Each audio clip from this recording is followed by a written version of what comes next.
कोकणात जायचंय, पण कसं जायचं, काय पाहायचं, कुठे थांबायचं, कुठे जेवायचं. आम्ही कोकण दौऱ्याची आखणी करायला सुरुवात केली तेव्हा हे सर्व प्रश्न आमच्यासमोर उभे होते. मित्रमंडळींमध्ये चौकशा करायला सुरुवात केली आणि हळूहळू कोकणपट आमच्या डोळ्यासमोर उलगडायला लागला. यात आम्हाला विशेष मदत केली ते श्री अरविंद वैद्य, गणेश रानडे व कुणाल सुतार यांनी. अरविंद वैद्य यांना कोकणातल्या रस्त्यांची खडानखडा माहिती होती. गणेश रानडे यांनी दापोली परिसरातील परशुराम भूमी, तामस तीर्थ, केशवराज मंदिर यांची विशेष माहिती सांगितली. कुणाल सुतार याने तर या मार्गाने सायकल प्रवास केलेला. कुडे मांदाड लेण्यांसारखे आडवाटेवरचे स्थान त्याने सुचवले.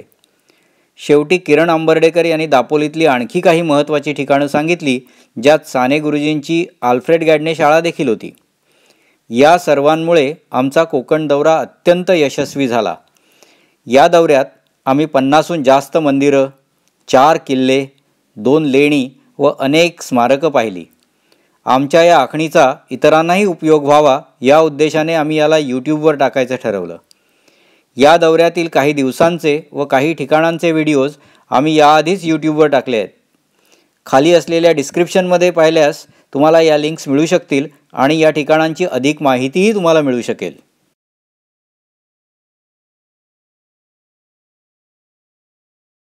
कुठल्याही दौऱ्याच्या आखणीची सुरुवात हल्ली अर्थातच गुगलने होते. आम्ही तेच केलं. गुगल, यूट्यूब सर्व धुंडाळलं, चर्चा केल्या व दर दिवसाच्या कार्यक्रमाची आखणी केली. गुगलवरून अंतराचा अंदाज घेतला. फक्त दिवसा प्रवास करायचं हे तर ठरवलेलंच होतं. त्यामुळे कोणत्या दिवशी किती अंतर कापता येईल, कोणतं ठिकाण बघायला किती वेळ लागेल याचा अंदाज घेतला आणि मध्येच एखादं ठिकाण जर पाहायचं ठरलं नवीनच तर त्याला किती वेळ उरेल याचाही अंदाज घेतला आणि हे सर्व लिहून काढलं. स्वतःची गाडी म्हणजे कार अथवा दुचाकी असेल तर आपल्याला हवं तिथं थांबता येतं आणि ते ठिकाण पाहायलाही वेळ देता येतो. म्हणूनच आम्ही कारनेच निघालो. रोज लागणारी औषधं, जुजबी फर्स्ट एडचं सामान, उपलब्ध पुस्तकं, नकाशे हे सगळं बरोबर ठेवलं. आणि पाऊस आला तर छत्र्या व पॉन्चो पण होतेच. आणि अर्थातच हे सगळं रेकॉर्ड करण्यासाठी मोबाईल कॅमेरा, निकॉन 5300 कॅमेरा आणि सोनी हँडीकॅम पण होतेच. तसंच ट्रिप ॲडवायझरच्या ॲपवर ट्रॅकिंग पण चालू करून ठेवलं होतं, ज्यामुळे आमचा सर्व प्रवासमार्ग ट्रॅक होत गेला.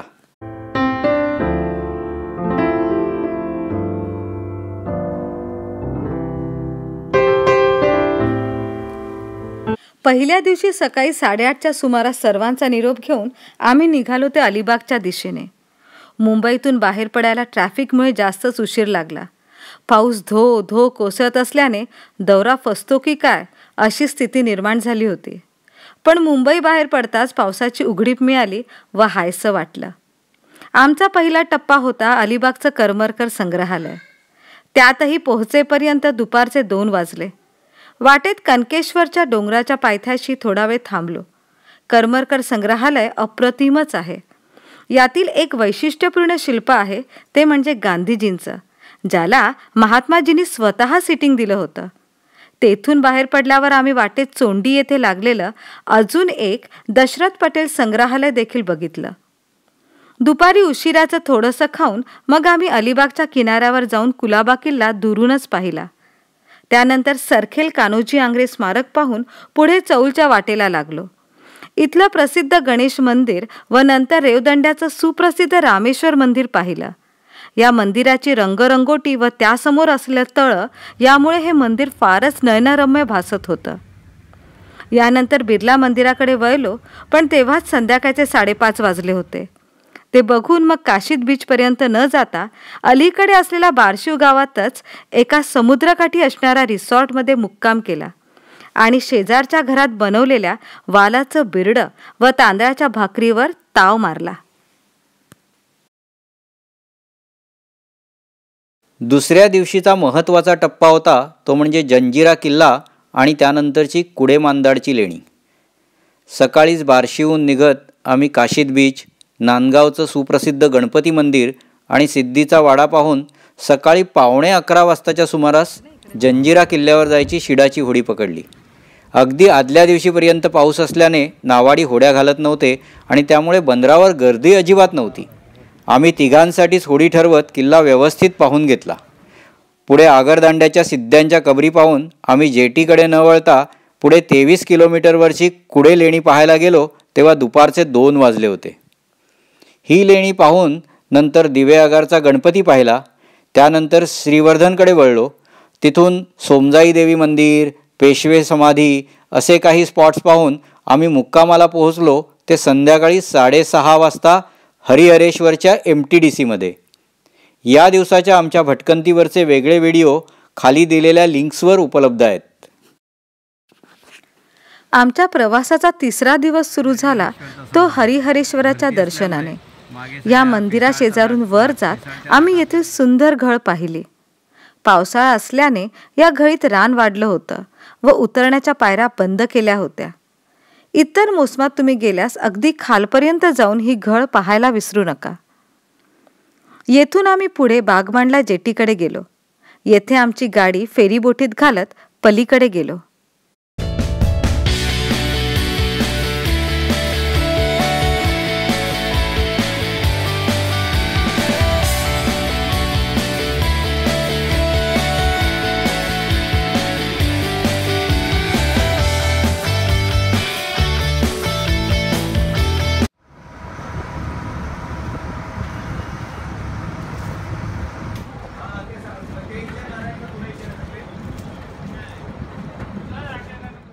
वाट विचारत बाणकोटच्या किल्ल्यापाशी पोहोचलो.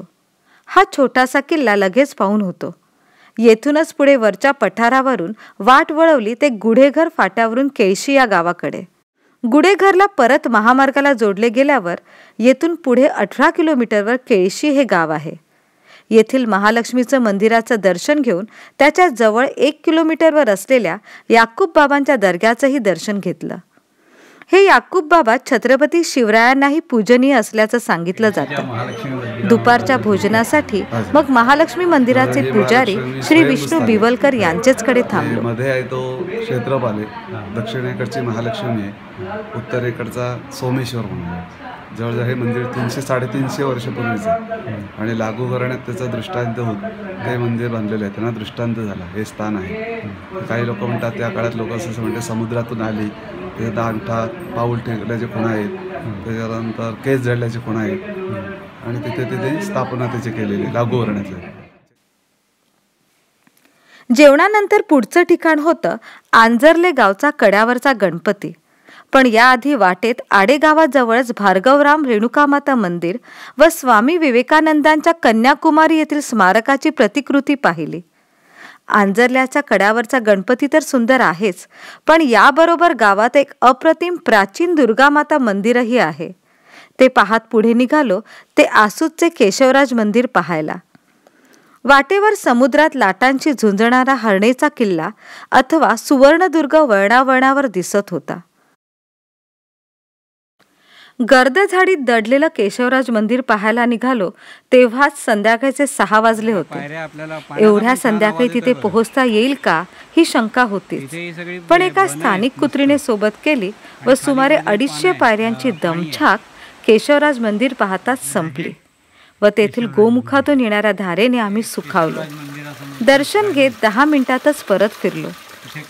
नारळी पोफळीच्या बागांमधील वाटेमुळे सूर्यास्त झाल्यासारखं भासत होतं व तशातच पावसाचे एक सरही येऊन गेले. दापोलीत पोहोचण्यापूर्वी तेथूनच 2 किलोमीटरवर असलेलं व्याघ्रेश्वर मंदिर पाहायचंही आम्ही सोडलं नाही. पण 8 किलोमीटरवरील दापोलीत शिरलो तेव्हा मात्र संध्याकाळचे 7 वाजले होते. अंधार पडलेला होता. येथे जालगाव जवळील आप्पा फाटकांना आधीच संपर्क करून येण्याची वर्दी दिली होती, म्हणून राहण्या जेवणाचा तसा प्रश्नच नव्हता. रात्रीचं जेवण झालं ते आप्पांच्या गप्पांबरोबर आणि श्लोकांबरोबर. आमच्या प्रवासाचा आजचा 4था दिवस. या दिवशी आम्ही गेलो ते दापोलीचं सुप्रसिद्ध बाळासाहेब सावंत कोकण कृषी विद्यापीठ पाहायला आणि नंतर दुपारच्या जेवणानंतर आम्ही प्रस्थान केलं ते बुरोंडीकडे. इथला पृथ्वीगोलावरील भगवान परशुरामांचा पुतळा अतिशय सुंदर आहे. याखाली असलेल्या पृथ्वीगोलातील ध्यानधारणेची जागा तर फारच छान. उच्चारलेल्या मंत्रांचा प्रतिध्वनी आपल्याला एका भारलेल्या वातावरणात घेऊन जातो. तेथून उतरताना वाटेत तामस तीर्थ लागतं. इथं समुद्राचा एक वेगळाच चमत्कार आपल्याला पाहायला मिळतो. तेवढ्याच भागात समुद्राचं पाणी लालसर रंगाचं असल्याचं जाणवतं. यापासून अगदी जवळच वेळेश्वर मंदिर आहे. या दिवशीची संध्याकाळ तशी धाडशीच होती असं म्हणावं लागेल. सायंकाळी 4च्या सुमारास आम्ही साने गुरुजींच्या अल्फ्रेड गॅडने शाळेला भेट दिली. या शाळेचा इतिहास ऐकून तर आम्ही भारावूनच गेलो. आणि त्यानंतर आम्ही एक धाडसी निर्णय घेतला, तो म्हणजे संध्याकाळच्या वेळी पन्हाळे काजी लेणी पाहायला जायचा. या शाळेपासूनच सुमारे 15 किलोमीटरवर ही लेणी आहेत, पण तिथं जाणारा रस्ता अगदी खडतर होता. मुख्य रस्त्यापासून सुमारे 10 किलोमीटर आत. अधूनमधून येणाऱ्या पावसामुळे या आधीच खराब असलेल्या रस्त्यावर पाणी साठत होतं आणि त्यामुळे गाडीही अगदी हळू चालवावी लागत होती. मुख्य रस्त्यापासूनचा उतार हा जवळपास 10 किलोमीटरचा होताच, त्यामुळे हळूहळू अंधार पडत चालला. 5 वाजता लेण्यांपाशी पोहोचलो तेव्हा पाऊस आणि अंधारामुळे लेणी अगदी थोडक्याच वेळात आटोपती घ्यावी लागली खरी, पण आम्ही होईल तेवढं छायाचित्रण आणि व्हिडिओ चित्रण करून घेतलं. सायंकाळी 6 वाजता परतीच्या रस्त्याला लागलो व पुन्हा दापोलीतल्याच एका हॉटेलमध्ये थांबायचा निर्णय घेतला. 5व्या दिवसाची सुरुवात आम्ही लोकमान्य टिळकांच्या जन्मगावाला म्हणजे चिखलगावाला भेट देऊन केली. यासाठी दापोली दाभोळ रस्त्यावर 2 किलोमीटर आत जावं लागतं. त्यात लोकमान्यांचं एक छोटंसं स्मारक आहे. तेथून पुढे निघालो ते दाभोळ जवळचे गुहेतील चंडिकादेवी मंदिर पाहण्यास. निसर्गरम्य वातावरणातील गुहेतलं हे फारच सुंदर मंदिर आहे. जवळच एक छोटासा धबधबा पण आहे. येथून पुढे दाभोळला जाऊन आम्ही सुप्रसिद्ध इतिहासकार अण्णा शिरगावकर यांची भेट घेतली व त्यांची एक छोटीशी मुलाखत पण घेतली. दुपारी 1:30च्या सुमारास अण्णांकडून निघालो व दाभोळ धोपावे फेरीत गाडी घालत पुढे गोपाळगड व टाळकेश्वर मंदिराकडे गेलो. गोपाळगड किल्ला सध्या कुणा खाजगी व्यक्तीच्या मालकीचा असल्याने बंद होता व त्यामुळे आतून तो आम्हाला पाहता आला नाही. टाळकेश्वर मंदिराजवळचं दीपगृह दुपारी 3च्या नंतर उघडत असल्याने तेही पाहता आलं नाही. हे किल्ल्याचे बुरुज दिसत आहेत आणि इथे दिसतोय खंदक. खंदकात भरपूर आता झाडं वाढलेली आहेत. हा एका बाजूचा खंदक आहे आणि हा दुसऱ्या बाजूचा खंदक आहे. दूरवर आपल्याला समोर दिसते ती दाभोळ पॉवर कंपनी आधीची आणि आत्ताची रत्नागिरी पॉवर कंपनी. यापुढचा आमचा मुक्काम होता सुमारे 10 किलोमीटरवर असलेलं गुहाघरचं व्याडेश्वर मंदिर. हे पाहून आम्ही पुढे पालशेतचं दत्त मंदिर पाहिलं व तसेच पुढे निघालो.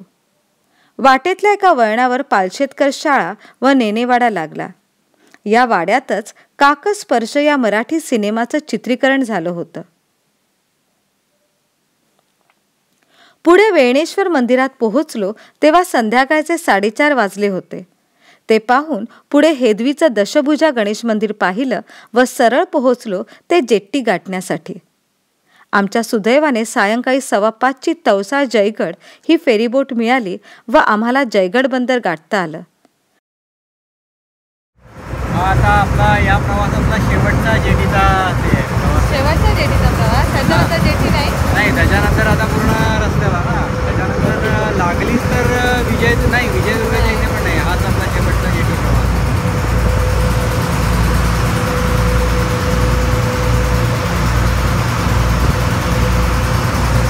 झाली वेळेवर. बरं झालं आपण वेळेत आलो. 5:45ला ती बरोबर कुठली वेळेत अगदी आपल्याला मिळालेली आहे. हाय, कसं वाटतंय मनस्वी तुझ्या बर्थडेला जेटीचा प्रवास? Very good. येथील जवळच जयगडचा किल्ला आम्ही या अगोदरच पाहिला असल्याने आम्ही थेट जिंदाल निर्मित गणेश मंदिर गाठलं व ते पाहून पुढे 22 किलोमीटरवर असलेल्या गणपतीपुळ्यातील MTDC मध्ये मुक्कामाला पोहोचलो. 6व्या दिवशी सकाळीच गणपतीपुळ्याच्या समुद्रावर भटकून आलो. आमचा दौरा जरी सागर किनारी मार्गाने असला तरी समुद्रावर जायची फारशी संधी आम्हाला मिळाली नव्हती. ती आम्ही इथे घेतली.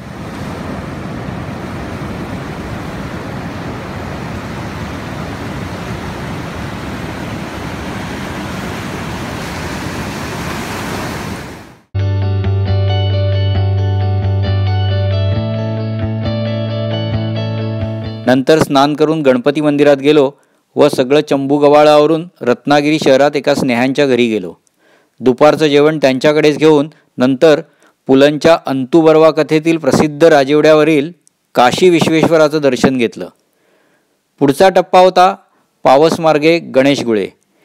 इथलाच गणपती पुढे गणपतीपुळ्याला आला अशी आख्यायिका आहे. गणेशगुळ्याचं गणपती मंदिर, गुळ्याचा गणपती पुळ्याला गेला म्हणतात तो याच मंदिरातनं. तिथून पुढे आम्ही पूर्णगड गाठला. आम्ही पाहिलेला हा जंजिरा आणि बाणकोट यांच्यानंतरचा तिसरा किल्ला. पूर्णगड किल्ल्याकडे, पूर्णगड किल्ल्याला जाणारी ही वाट झाडाझुडपातनं जाते. व्यवस्थित पायऱ्या आहेत, पण पाऊस असल्यामुळे, पाऊस पडून गेल्यामुळे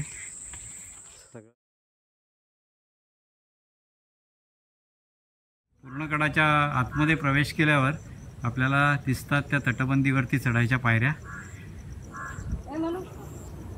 आणि हा पूर्णगड छोटासाच किल्ला आहे, पण सगळी तटबंदी जवळपास चांगल्या अवस्थेत दिसते. सगळीकडे हिरवळ असणे, जागोजागी आपल्याला पायऱ्या आहेत. या इथे एक मला वाटतं बाहेर पाहायचा हा चौथरा कुठल्या तरी महालाचा वगैरे असावा किंवा घराचा असावा. आणि या इथून बाहेर जायला वाट आहे. आणि या इथे पण एक मुडकळीला आलेला चौथरा, ढासळलेला चौथरा दिसतोय. आणि हा इथे ही गडाची आतल्या बाजूची तटबंदी. हा पूर्ण झाला आपला पूर्णगड. हा एवढा छोटासा किल्ला. हा पाहिल्यानंतर आम्ही पुढे सुमारे 15 किलोमीटरवर कशेळी गावात असलेलं 900 वर्षापूर्वीचं एक प्राचीन सूर्यमंदिर पाहिलं आणि तेथील ग्रामस्थांकडूनच त्याचा इतिहासही जाणून घेतला. पुढे वेत्याचं कालिका मंदिर, आडिवरेचं महाकाली मंदिर हे पाहत संध्याकाळी आम्ही मुक्काम केला, तो म्हणजे मोगरे गावात नव्यानेच झालेल्या पाम स्प्रिंग लेक रिसॉर्टमध्ये.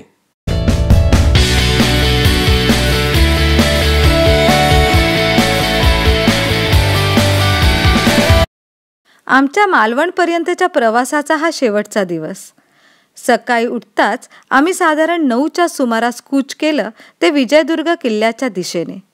जैतापूर, जानशी, वाकाळे, अणसुरे, आंबेरी पूल, पडेल कॅन्टीन असा सुमारे 50 किलोमीटरचा प्रवास करून आम्ही प्रथम गेलो ते विजयदुर्गच्या 2 किलोमीटर अलीकडे असलेल्या गिर्ये गावच्या रामेश्वर मंदिरात. येथील प्राचीन मंदिराच्या गाभाऱ्याच्या बाह्य भिंतीवर जुनी भित्तिचित्रे आहेत, ज्यावर पुराणकथा रेखाटलेल्या आहेत. ते पाहून आम्ही पुढे विजयदुर्ग किल्ल्यावर गेलो. विजयदुर्ग पाहून झाल्यावर दुपारच्या सत्रात आम्ही तेथून देवगड मार्गे कुणकेश्वर मंदिर, मिडबावचे रामेश्वर मंदिर, आचरा रामेश्वर मंदिर करत आंगणेवाडी येथील देवी भराडीच्या मंदिर भेटीने आमची यात्रा संपवली व आमच्या गावाकडे म्हणजेच मालवण तालुक्यातील पेंडूरकडे प्रयाण केलं. घरी पोहोचलो तेव्हा संध्याकाळचे 7 वाजले होते.